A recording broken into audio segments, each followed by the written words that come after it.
সুপ্রভাত বন্ধুরা, সুন্দর মিষ্টি শীতের সকালের অনেক শুভেচ্ছা। সকাল থেকেই নানা কাজের মধ্যে ব্যস্ততা থাকে। আজকে শুরু করলাম ঠাকুরের বাসন দিয়ে, তার আগে বাসি কাজকর্ম হয়ে গেছে। তো আজকের ব্লগটা একটু অন্যরকম হতে চলেছে, তোমরা দেখতে থাকো। আজকে আমার কিছু মনের কথা তোমাদের সাথে শেয়ার করব।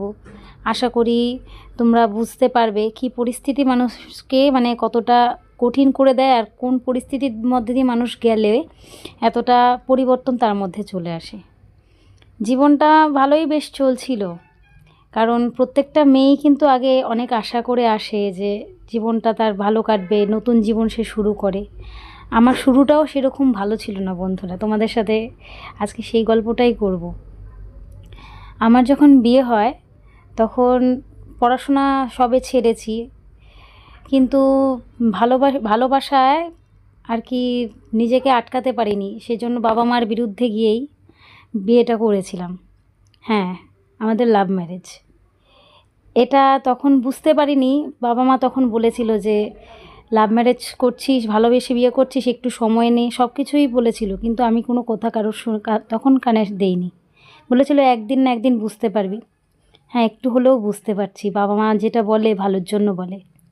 আমিও সেটা অনেক আগেই বুঝতে পেরেছি। কিন্তু কি বলো তো, মানুষকে ভালোবেসে সে তার ভালো মন্দ সব কিছুকেই মেনে নেওয়াই মেয়েদের জীবন। তো আমরা যখন বিয়ে করেছিলাম, তোমার দাদা তখন সত্যি কথা বলতে কিছুই করতো না। আমরা আনফর্চুনেটলি একটা সিদ্ধান্ত নিয়ে নিই, যেটার পরিপ্রেক্ষি কিন্তু খুব খারাপ হয় আমাদের জন্য। তখন বুঝতে পারিনি জীবনটা এতটা কঠিন হতে চলেছে। কিন্তু আস্তে আস্তে তোমাদের দাদা কোনো না কোনো ছোটোখাটো কাজে যুক্ত হয়, কাজকর্ম করে। আমার বিয়ের প্রায় 3-3.5 বছর পর আমার ছেলে হয়। তখনটাও কিন্তু অনেক অনেক কঠিন পরিস্থিতির মধ্যে দিয়ে গেছি। প্রায় 3 বছর বাবা মার সাথে কোনো রিলেশন ছিল না আমাদের। বাবা মা মেনে নিতে পারেনি বিয়েটা, কিন্তু তাও আমি অনেক কষ্টে জীবনযাপন করেছি, অনেক মনে পাথর চাপা দিয়ে। তোমরা সবাই জানো যে বাবা মার থেকে দূরে থাকা কতটা কষ্টের, কিন্তু তবুও আমি কাউকে বুঝতে দেইনি ব্যাপারটা। সবার চোখের আড়ালে চোখের জল পড়তো, সেটা আমার হাজবেন্ড তোমাদের দাদাও জানতে পারতো না, কিন্তু কিচ্ছু করার নেই, এটাই নিজে বেছে নিয়েছি নিজের লাইফ।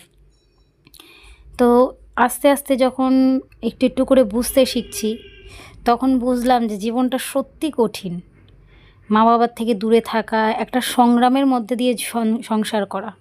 তারপরে তো জানোই প্রত্যেকটা সংসারেই হয়ে থাকে যে নিজের পছন্দ মতন যদি কাউকে বিয়ে করে আসো, শ্বশুরবাড়িতে তাকে মেনে নেওয়া খুব কঠিন হয়ে ওঠে। তা আমার সাথেও সেরকমই হয়েছিল। আমিও কারো কাছে ভালো কিছু পাইনি, সেটা আমার শাশুড়িই বলো বা অন্য কেউ বলো, কিন্তু তাও মানিয়ে নেওয়ার অনেক চেষ্টা করেছি, অনেক অনেক চেষ্টা করেছি। মানিয়ে নিতে নিতে প্রায় 12টা বছর হয়ে গেল আজ দেখতেই পাচ্ছ আমি কেমন পরিস্থিতিতে আছি। তোমাদের সাথে বন্ধুর মতন মিশি, তোমাদের সাথে সব কিছু শেয়ার করি।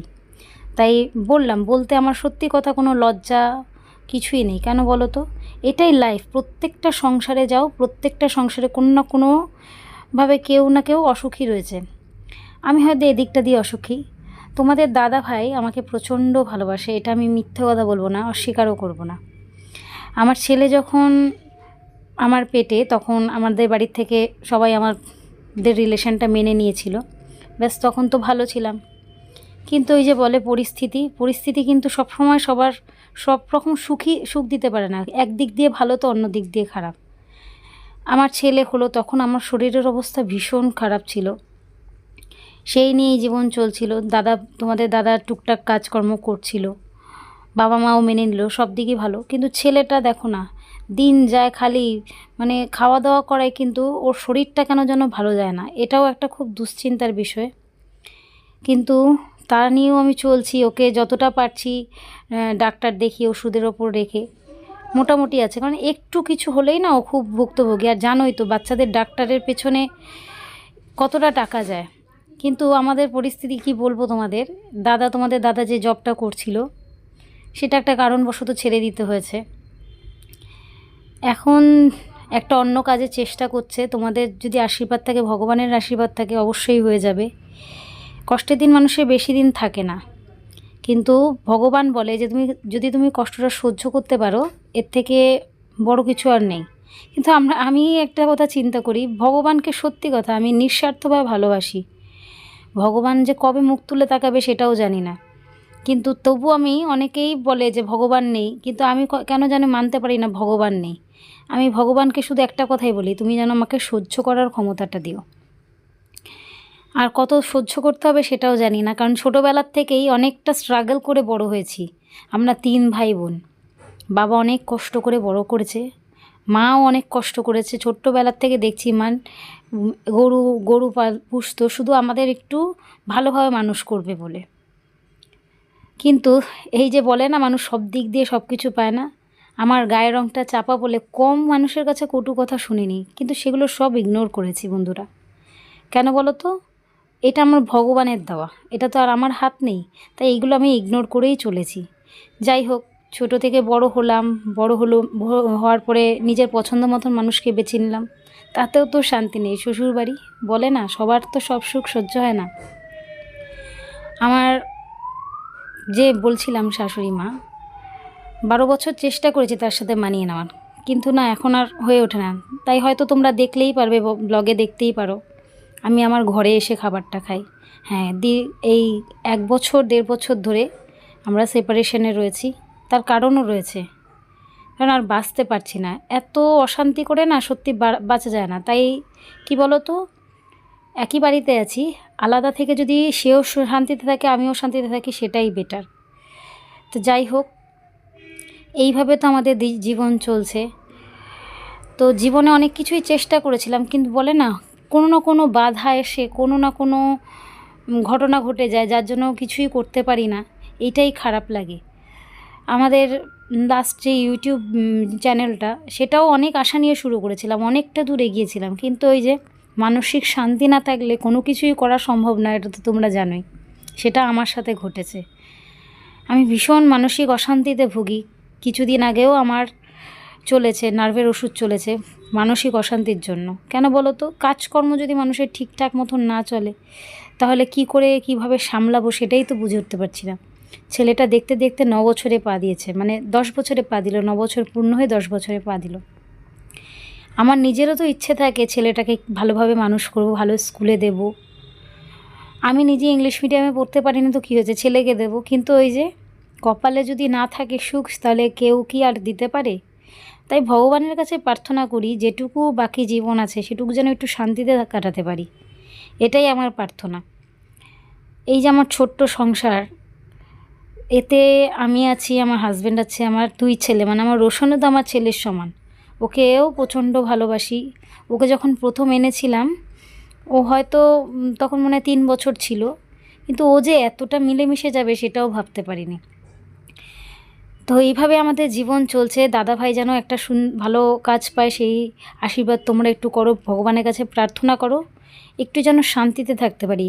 মানুষ কিন্তু চায় না যে আহামরি দারুণ সম্পত্তি, আমার এত কিছু আমার লোভ নেই। আমি শুধু চাই ছেলেটাকে যেন একটু ভালো করে মানুষ করতে পারি, ভালো স্কুলে পড়াতে পারি, ভালো ওকে এডুকেশন দিতে পারি, এটাই আমার ইচ্ছা।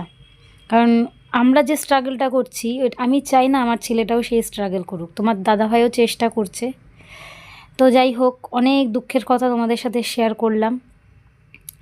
এগুলো হয়তো করা উচিত না পাবলিকলি, কিন্তু কি বলো তো, তোমরা তোমাদের বন্ধুর মতন, তোমাদের সাথে শেয়ার করলে না মনটা অনেক হালকা হয়ে যায়। যেটা নিজের বাড়ির লোক, নিজের হাজব্যান্ড, তাদের কাছেও বলা যায় না, কিন্তু তোমাদের কাছে বললে না অনেকটা মনটা হালকা হয়ে যায়। তো এখানে দেখো, বলতে বলতে প্রায় রাত হয়ে গেল আজকে, মানে রাত না, ঠিক সন্ধে এখন। ছেলেকে এখন একটু পড়তে নিয়ে যাব। সারাদিন টুকটাক কাজের মধ্যে দিয়ে থাকি মনটাকে ভালো করার জন্য, ভালো রাখার জন্য। একটু তোমাদের সাথে কথা বলি, সেটাও সেম। কেন বলো তো? যেহেতু নিজের পছন্দের মানুষকে বিয়ে করেছি না, সেটা বাড়ির লোককে না অতটা সব কিছু বলা যায় না। তো যাই হোক, আজকের ভিডিওটা ভালো লাগলো, অবশ্যই পাশে থেকো। চলো পড়তে যাবে, রেডি হবে। দুজনে মিলে দুষ্টামি করে পেরেছে, যে রোশন ব্যায়াম করছে, ব্যায়াম। রসু এখন ব্যায়াম করছে। ওরে বাবা, রে বাবা, এই গেল রে গেল, নিয়ে চলে গেল, নিয়ে চলে গেছে।